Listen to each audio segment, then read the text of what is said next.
Okay, Ocho. Now today we are doing the direct tax. Study we did the definition of person. Okay. और आज मैं शाम तक पूछने वाला भी हूँ डेफिनेशन ऑफ सो पर्सन का डेफिनेशन में क्या क्या है बच्चों, इसका कोड वर्ड का कुछ IHC फैबला मालूम है ना। IHC फैबला आई क्या था, individual. Individual means any human being, natural person. Then H Hindu undivided family, karta coparcener and coparcenary. C company, register under act, Indian act. F firm, partnership firm. A AOP, association of person, association of institute, club. B body of individual, that is मंडल, trust. L legal authority और local authority, BMC government. And A artificial judicial person, बच्चों जो बाकी के 7 महीने आएंगे वो सब आएगा। University, college, trust, that all will come into the artificial judicial person. That is the definition of क्या था बच्चों, पर्सन। ठीक है, तो इसको आप लोग उन्होंने कल किया था।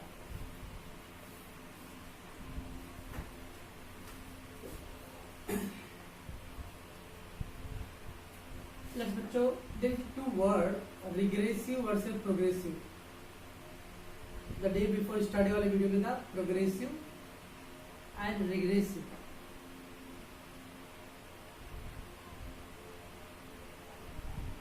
Progressive means बेटा as you move forward. As you move forward means the more you get the income, you have to pay more and more tax. Less income, less tax. No income, no tax. Zero income and no tax. 10 crore income, you have to pay more tax. That is called word progressive. So direct tax applied to the progressive. आमदनी के हिसाब से tax के percentage rate decide होते हैं, that is known as word progressive. Okay, इसको मैं बोल सकता हूँ आर्थिक समानता। इक्वालिटी बोलते, इक्वालिटी समान आपने पढ़ा है एफसी में, equality of rights. Yes yes sir, जिसके अमीर लोग हैं तो ज्यादा टैक्स देंगे। एसी से ट्रेन में जाओ तो भी उतने टैक्स, स्लीपर क्लास में जाओ तो भी उतने टैक्स। एक कौन सा जस्टिफिकेशन है? तो डायरेक्ट टैक्स में सबके लिए अरे उसके इनकम के हिसाब से होता है, लेकिन रिग्रेसिव मतलब वेदर यू आर रिच और poor, everybody have to pay the same tax. It is not based on the income. बहुत सारे लोग बीएसटी बस से हम पाइपलाइन वाले भी जा रहे हैं, बीएसटी बस से अमीर लोग भी जाते हैं बहुत लोग, लेकिन दोनों को आप देखोगे तो 8 रुपए 85 पैसे, 15 पैसे का टैक्स लगता है इसके ऊपर। 7 रुपए 85 पैसे, तो 15 पैसे का टैक्स है उसके ऊपर। देखो टिकट दिया रहेगा तो ये मैं भी दूंगा, आप भी दोगे, और जो रिच लोग अगर वो यूज कर उनको भी देना। That is called regressive tax. It is not based on the income, everybody have to do. Okay, ये थोड़ा अनजस्टिस है, ये था रिग्रेसिव। जितने भी इनडायरेक्ट टैक्स होते हैं वो सब रिग्रेसिव है, और जितने भी डायरेक्ट टैक्स वो सब क्या होते हैं, प्रोग्रेसिव होते हैं।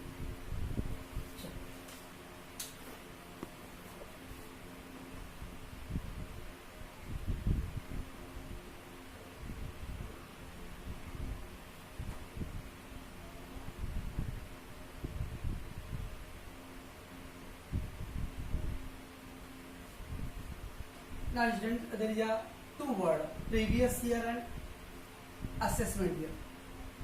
You already know the account. In accounts we using the word financial year. No, financial year. Financial year means what?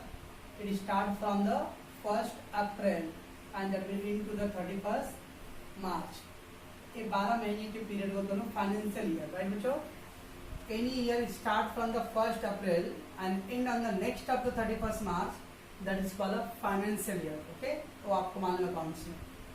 अब इसमें 2 वर्ड है, प्रीवियस ईयर, असेसमेंट ईयर। मैं आपको एक ही लॉजिक दूंगा, a year in which person earn income, जिस साल में आपने इनकम आमदनी कमाए हो बच्चों, उस साल पे बोलते हम लोग previous year. A year in which person has earned income,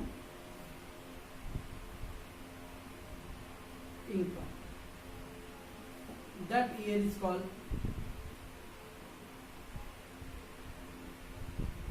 previous year. क्यों?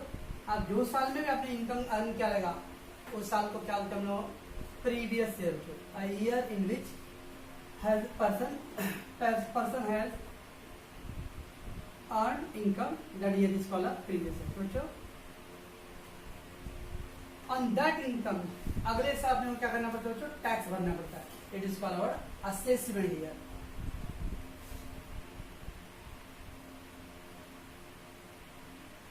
On previous year income,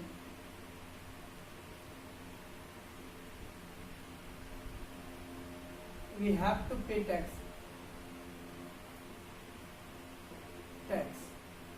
in next financial year.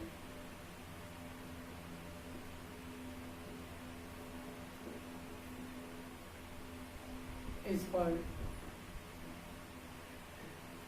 assessment year. जिस साल आपने इनकम अर्न किया है वो साल प्रीवियस ईयर, उस वो जो इनकम है उसके ऊपर आपको अगले साल टैक्स भरना हो. क्या बच्चों? Assessment year. A year in which you have earned the income, it is called a previous year. A year in which you have to pay the tax on that income, it is called a assessment year. Okay हमेशा अगर आपने जो income कमाया उसके बाद अगले साल tax भरना. ऐसा हो सकता है पहले टैक्स भरो तो बाद में इनकम कमाएंगे? नो. तो फर्स्ट दैट्स व्हाट प्रीवियस. और वो इंग्लिश टर्म के हिसाब से प्रीवियस नहीं, यहाँ पीछे वाला. Previous year is simply a year in which you have take earn the income. अब से एग्जांपल बच्चों, when you are in the SY BCom. SY BCom में कौन सी ईयर में थे आप? 2019 एंड 20 में थे. बराबर है. You are in the SY BCom 2019-20 में. उस साल बच्चों मेरे को फीस मिला रहेगा, जो भी बच्चे दे रहे हैं. आई गॉट द फीस. ये मेरे लिए क्या है? इनकम है. Okay in 2019 and 20 I got the fees, that is my income. उस इनकम पे मुझे इस साल टैक्स भरने बच्चों. 2020 एंड 21 में I will pay the tax. I will pay tax on fees which I got in 2019 and 20. तो 2019-20 में बच्चों जो फीस मिला रहेगा वो फीस में मैं इस साल टैक्स भरूंगा. इससे 2020 एंड 21 क्या है मेरे लिए? असेसमेंट ईयर बच्चों. ओके इस साल में आप कौन सी ईयर कौन से थे? एसवाई बीकॉम था. You are in SY BCom. You are in SY BCom. Okay बच्चों. सर आपको फीस मैम ने कहा आप लोग एसवाई बीकॉम क्लास नहीं लिए थे. आप नहीं लिए थे ना, बाकी और बच्चे दे रहे हैं ना फीस. तो you are in SY BCom. तो 1920 में I got the fees whatever. तो लास्ट ईयर का जो भी फीस मिला है बच्चों, ओके उस पर मुझे इस साल टैक्स भरना.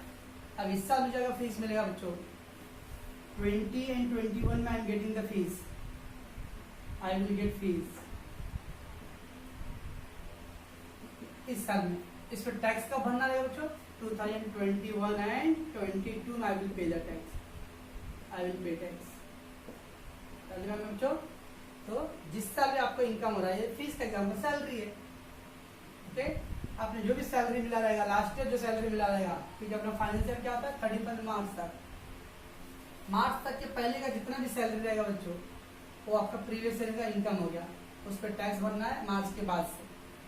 ओके कितना याद रखने हैं? अ year in which you earn the income, it is called a previous year, and on that you have to pay the immediately on the next year आपको tax, that is called what? assessment year. okay अब कुछ लोग बोलेंगे sir अगर 2017-18 का कोई fees दिया रहेगा तो वो वाले पैसे पे टैक्स नहीं भरना है क्या? भरेंगे. जिस साल में भी इनकम हुआ रहेगा तो अगर मैं अपने इनकम टैक्स रिटर्न में शो करूंगा कि मेरा फीस 2017 एंड 18 का है, on that you have to pay the tax. Okay normal rule होता है इमीडिएटली नेक्स्ट डेट पे you have to pay the tax next year, है ना. But some not paying the tax immediately on the next year, so you can pay later on, but उसके साथ penalty you have to pay that late fees, late fine. Okay, so what is the previous year assessment year? A year in which you have earned the income. That year is called a previous year. On that previous year income, we have to pay the tax in the next financial year. It is called our assessment year. Okay? अपने syllabus के लिए ये 2019 and 20 बच्चों, okay, और previous year है, और 20 and 21 अपना क्या है, असेसमेंट ईयर बच्चों. ओके, और सिलेबस के लिए तो लास्ट ईयर जो आपने एक्स्ट्रा बीकॉम में जो भी कॉलेज वाले सर को फीस मिला रहेगा या आपने जॉब किया रहेगा उस टाइम जो भी आपको सैलरी मिला रहेगा वो last year that is previous year हो गया. उस पर टैक्स आपको इस साल भरने हैं, दैट इज असेसमेंट. इस साल आप जॉब कर रहे होंगे तो इस पर जो भी सैलरी मिला है उस पर टैक्स आपको अगले साल भरने हैं. ठीक है बच्चों. और बिजनेस के जो अकाउंटिंग ईयर होते हैं, accounting year it may be the calendar year January to December, it may be the first July to June, it may be the October to September. आप कोई भी अकाउंटिंग ईयर लो बच्चों, 1 जनवरी से 31 दिसंबर, 1 जनवरी टू 31 दिसंबर, 1 जुलाई टू 30 जून, 1 अक्टूबर टू 30 सितंबर. अकाउंटिंग ईयर में बी एनीथिंग. हर एक बिजनेसमैन अलग अकाउंटिंग ईयर रखता है बच्चों. कोई कैलेंडर ईयर फॉलो करता है, कोई जुलाई टू जून फॉलो करता है, someone the October to September. You can follow your accounting year, कुछ भी anything, but government follow financial year for everyone for tax purpose.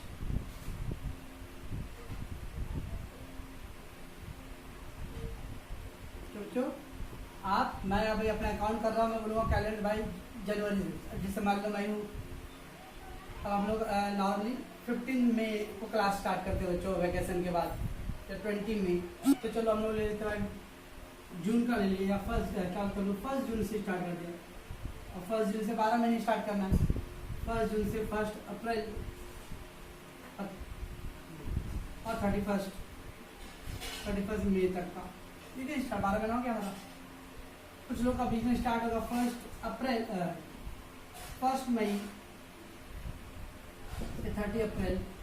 आप कैसे भी करोगे तो 12 महीना आएगा.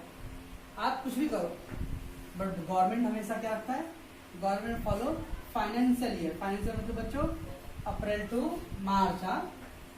Government always apply the April to March for everyone to tax purpose.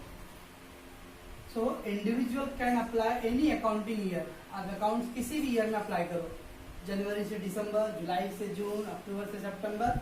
Government का जो टैक्स का रूल होता है हमेशा अप्रैल टू मार्च होता है. अगर इस बार आपने न्यूज़ पढ़ा रहेगा तो इस बार जो बिकॉज ऑफ मीन्स कोरोना की वजह से इस साल जो फाइनेंशियल ईयर है वो शिफ्ट हुआ है बच्चों. तो अभी तक जो 31 जुलाई तक टैक्स भरना रहता था वो अभी शिफ्ट होकर अक्टूबर तक चला गया है ना. तो इस साल 3 महीने का एडजस्टमेंट होने वाला है. तो 2000 अपना जो प्रीवियस ईयर 19-20 बच्चों, इस साल 15 महीने का होने वाला है. ओके ना. प्रीवियस ईयर 19-20 का था वो 30 जून तक का गवर्नमेंट ने रखा है, तो इस बार 15 महीने का होने वाला है. और जो असेसमेंट ईयर है वो खाली 9 महीने का होगा. ये एक्सेप्शन है बच्चों, बिकॉज आप कोरोना की वजह से. तो इस तरह का प्रोविजन है कि कभी कभी एक्सेप्शन केसेस में टाइमिंग चेंज हो सकता है. तो ये क्या आपने समझा बच्चों, previous year and assessment year. Previous year means any year in which you have earn the income. जिस साल भी आप कमाते हो वो साल को बोलते हम लोग प्रीवियस ईयर, और उसके ऊपर वो इनकम पे आपको टैक्स अगले नेक्स्ट ईयर में देना पड़ता है. That is called assessment year. तो बच्चों को जेरॉक्स मैं व्हाट्सएप पे डाल दूंगा, तो उसको आप रीड करना. इसमें थोड़ा सा एक्सप्लेन कर देता हूँ. असेसमेंट ईयर सेक्शन 2 सबसेक्शन 9, जो असेसमेंट है इसका सेक्शन 2 सबसेक्शन 9 है, okay, and the previous year section 3, previous year का डेफिनेशन सेक्शन 3 में, and assessment year section 2 subsection 9. Section 2 subsection 9, the act defines the assessment year as the period of 12 months commencing from first day of April every year. Period of 12 months बच्चों 12 महीने करता है, हमेशा कहाँ से start होता है? अप्रैल से. तो बच्चों income earned by a person during one financial year, income earned by the person during one financial year is taxed in the next financial year. तो बच्चों जो भी साल में आप इनकम कमाते हैं उस पर अगले साल आपको टैक्स भरना है. The year in which you have earned the income is called previous year. जिस साल में आपने इनकम कमाया बच्चों वो है previous year. And the next year on which the income is taxed, it is called a assessment year. कुछ नहीं आता आपको, इतना याद रखना है कि जिस साल भी आपकी आमदनी होता है वो प्रीवियस ईयर आता है, उस पर आपको टैक्स भरना है. कुछ को बोलोगे सर इस साल कमाया मैं इसी साल टैक्स नहीं दूँ, नहीं होता है. इस साल आपने जो भी कमाया रहेगा उसके ऊपर टैक्स अगले साल देना है.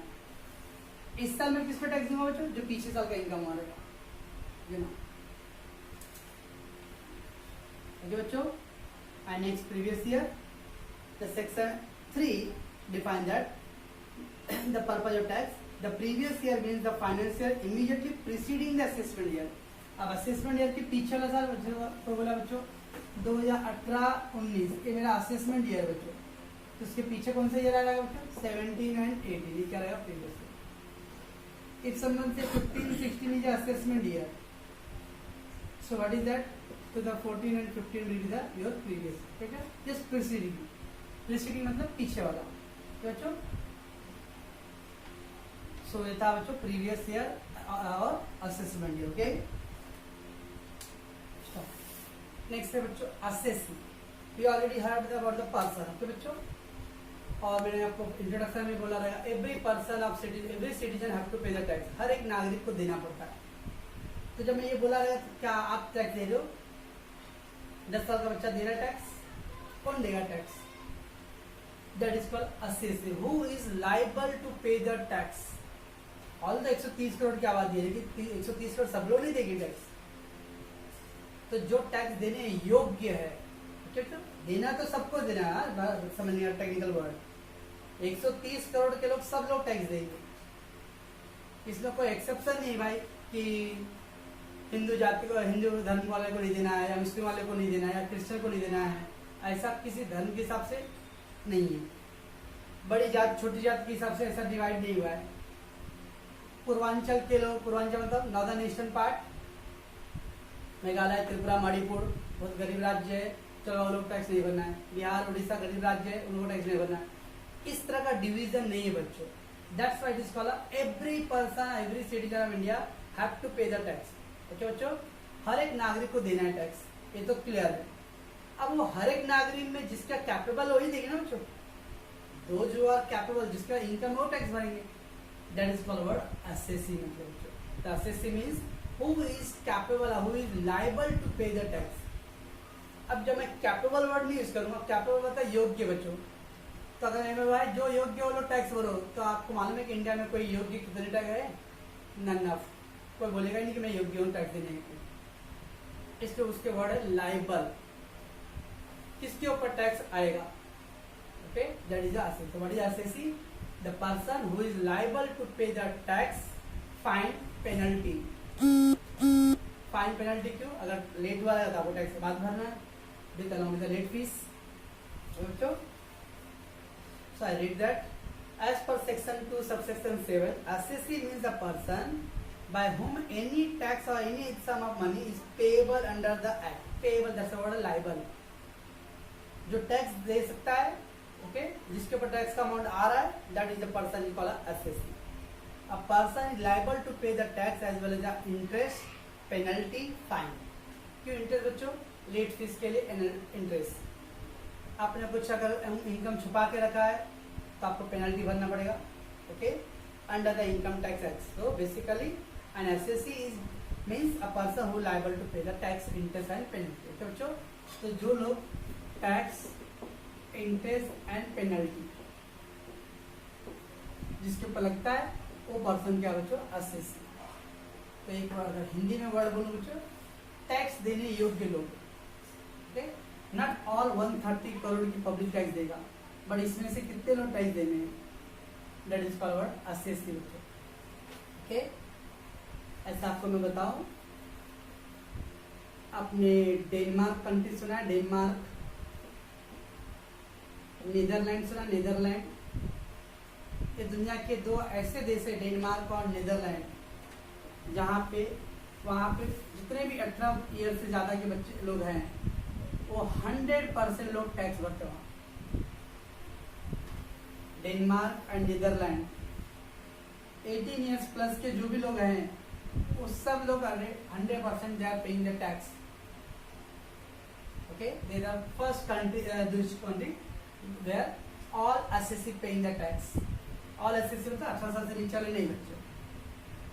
और उसका फायदा क्या बच्चों, इसकी वजह से वहां पे इन लोगों को बुखार होने से लेके किडनी फेल हो गया हो, नी ट्रांसप्लांट हो गया हो, ये सब का खर्चा गवर्नमेंट देता है। Not a single rupees they have to pay on health के इश्यूज के लिए उनको 1 रुपए का भी खर्च नहीं करना पड़ता है, सारे पैसे गवर्नमेंट देता है। चाहे वो 50 लाख का ऑपरेशन हो या 5 रुपए का ऑपरेशन हो, एवरीबडी को सारा फैसिलिटी गवर्नमेंट देता है हेल्थ के लिए आने चाहिए। इसलिए बिकॉज वहाँ पे 100% लोग टैक्स भरते हैं। जब किसी गरीब को देख के मेरे को आंसू आ रहा है, मेरे जेब में पैसे तो नहीं चाहिए देने के लिए, वैसे लोग जब टैक्स भरेंगे तो गवर्नमेंट का रेवेन्यू आएगा, गवर्नमेंट रेवेन्यू आएगा तो विल स्पेंड। अब सोच लो कि इससे अंदाजा लगा कि इंडिया में कितने परसेंट लोग टैक्स देते हैं। आपको कल बोला था 6 करोड़ लोग इनकम टैक्स रिटर्न फाइल करते हैं, 130 करोड़ में 6 करोड़ का परसेंटेज निकाल लो कितना आएगा। 130 का रफली लेंगे 10 करोड़ करेंगे तो 10%, 13 करोड़ आएगा, 10%, 5 6 यानी 5% लोग, 100 में 5 लोग खाली टैक्स रिटर्न फाइल करते हैं बच्चों। बच्चों असेसी, तो assessee means a person who is liable to pay the tax बच्चों। Okay,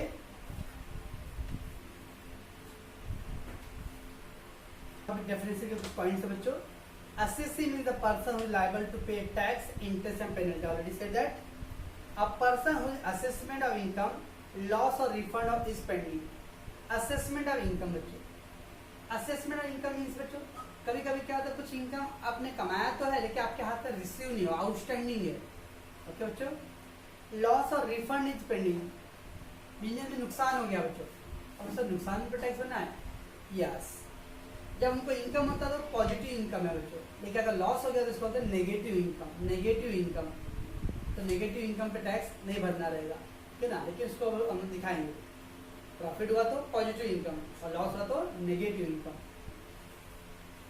and then refund in pending, कहीं आपने पैसे भरा वो पैसे वापस मिलना भी बाकी है, ये सभी तो आपका इनकम है। Okay, and deemed assessee, deemed मतलब सपोज टू बी, अभी आपका इनकम हुआ नहीं है लेकिन गवर्नमेंट मान लेता है कि आपका इनकम होने वाला फ्यूचर में, that is called deemed। deemed मतलब supposed to be,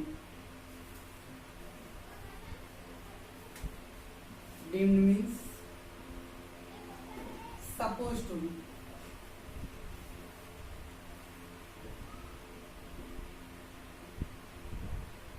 income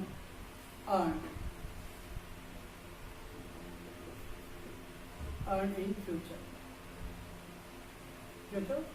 तो deemed assessee means ऐसा कोई पर्सन जिसका इनकम फ्यूचर में होने वाला है। ठीक है बच्चों, and then the assessee in default क्या होता है बच्चों। फॉर एग्जांपल बच्चों, हम लोग 1 महीने से ऑनलाइन क्लास ले, गवर्नमेंट बोला जो लोग भी ऑनलाइन क्लास स्टार्ट कर रहे हैं वो बच्चे लोगों से 5% टैक्स लेंगे कोविड-19 के लिए, 500 रुपये सबसे लेंगे। और मैंने आप लोग से 500 रुपये ले लिया और लेके गवर्नमेंट को नहीं दिया, अपने जेब में डाल दिया, तो क्या होगा बच्चों, मेरे लिए वो इनकम हो गया। पैसे मैंने आपसे ले लिया हूँ लेकिन गवर्नमेंट को नहीं दे रहा हूँ, तो मेरा इनकम है। ऐसे जो बच्चे जॉब करते हैं, उन्होंने एक सुना होगा वर्ड टीडीएस, तो सुना है TDS, tax deducted at source. तो जो बोलते हैं कारपेट कितना मिलता है, 10,000 सैलरी ग्रॉस है, उसमें पीएफ कट रहा है, टीडीएस कट रहा है, मेडिकल कट रहा है, वो सब काट के आपको 8,000 हाथ में देते हैं। ठीक है बच्चों, याद रखने यार 6 महीने से अगर ऊपर आपने जॉब किया तब पे पीएफ के पैसे मिलेंगे। देखिए आजकल जो बच्चे 6 महीने 5 महीने करते हैं, छोड़ देते हैं, फिर कहीं और करते हैं, उनको खबर भी नहीं कि 2000 रुपये गया कहाँ। ये 2000 रुपये में टीडीएस अमाउंट टैक्स गवर्नमेंट के पास जाता है। जब आप इनकम टैक्स भरोगे उस टाइम ये सर्टिफिकेट निकालता है। अगर कंपनी आपको बोलोगे उनको टैक्स का सर्टिफिकेट चाहिए, तो जब आप अपना इनकम टैक्स फाइल करो तो उसमें सर्टिफिकेट डालोगे तो आपको उतना टैक्स नहीं भरना पड़े फिर से। So that is called our SSC in default. तो बच्चों क्या हुआ, अब मैं एम्प्लॉय लोगों के पगार से 2000 काट लिया। देखिए 2000 में से जो टीडीएस का पैसा मान लो अगर 800 रुपये है, ये 800 रुपये में गवर्नमेंट को नहीं जमा कर रहा हूँ, आपसे तो ले रहा हूँ लेकिन गवर्नमेंट को जमा नहीं कर रहा हूँ, तो मेरे लिए क्या है, इनकम है। तो इस पे भी गवर्नमेंट मेरे से टैक्स लेगा। That is called assessee in default. बच्चों assessee means who is liable to pay the tax, tax interest penalty, और डीम्ड एसएससी और एक वर्ड था assessee in default. Assessee in default मतलब किसी से आप एम्प्लॉय लोगों से टैक्स का पैसे ले लो लेकिन गवर्नमेंट को जमा मत करो, तो गवर्नमेंट क्या करेगा, वो बॉस के लिए इनकम है, इस तरह से ट्रीट करता है। बच्चों तो this is called word SSC बच्चों, ठीक है।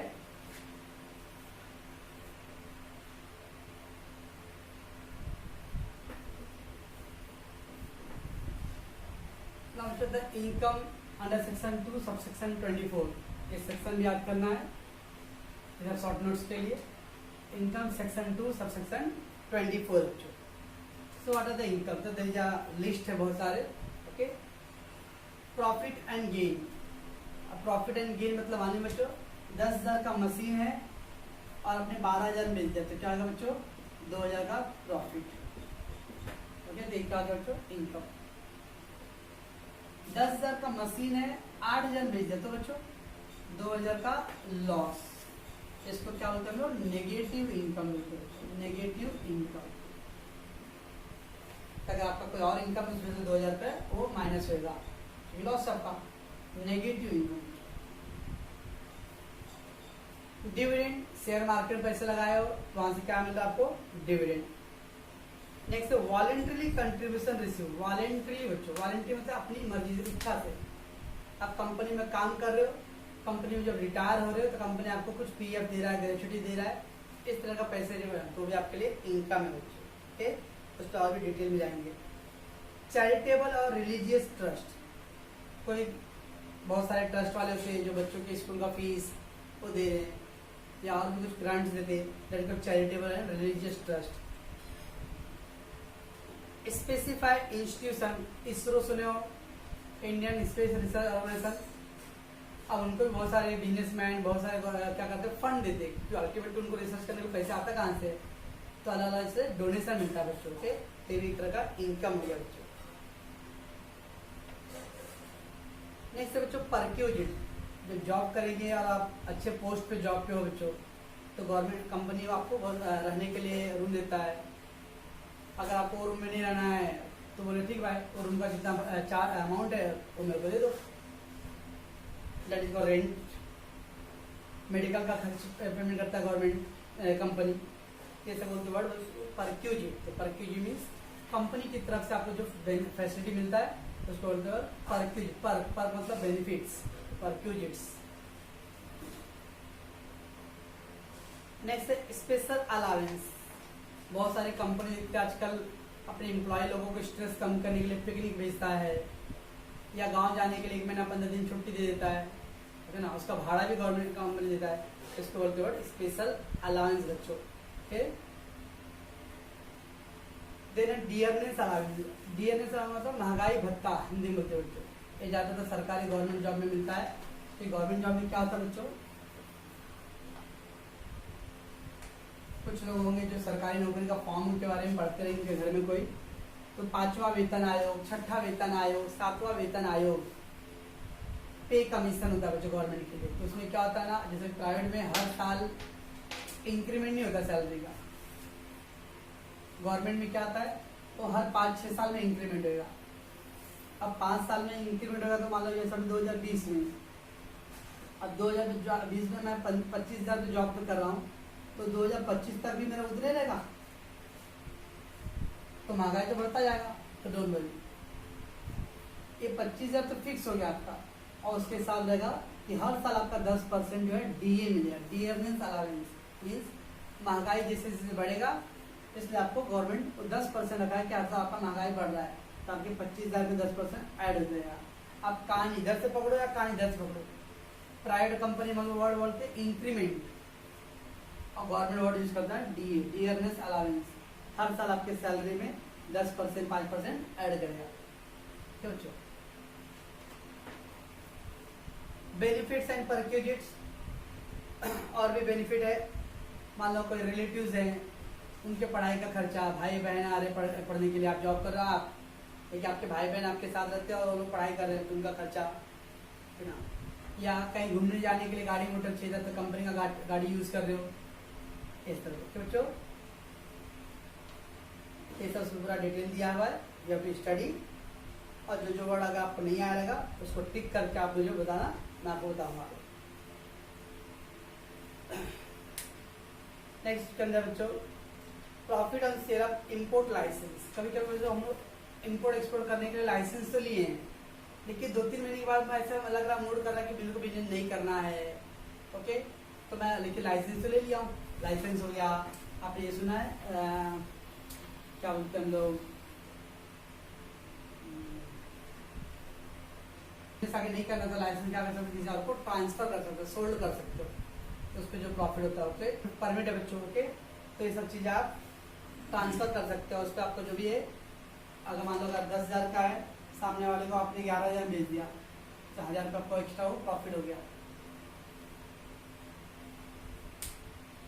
एक्सपोर्ट कैश असिस्टेंट, गवर्नमेंट चाहता है कि आप ज़्यादा से ज़्यादा एक्सपोर्ट करो बच्चों, तो जब ज़्यादा से ज़्यादा एक्सपोर्ट करोगे तो कंट्री को रेवेन्यू आएगा, तो गवर्नमेंट आपको कुछ कंसेशन देता है, okay. Refund on the custom excise duty, yes. अब रिफंड मतलब बच्चों पहले टैक्स भरो, बाद में जब एक्सपोर्ट का बिल दिखाओगे तो गवर्नमेंट क्या करता है, रिफंड टैक्स के पैसे आपको रिटर्न देता है। एक्सपोर्ट के लिए, एक्सपोर्ट मतलब इंडिया के बाहर आप सप्लाई करोगे तो।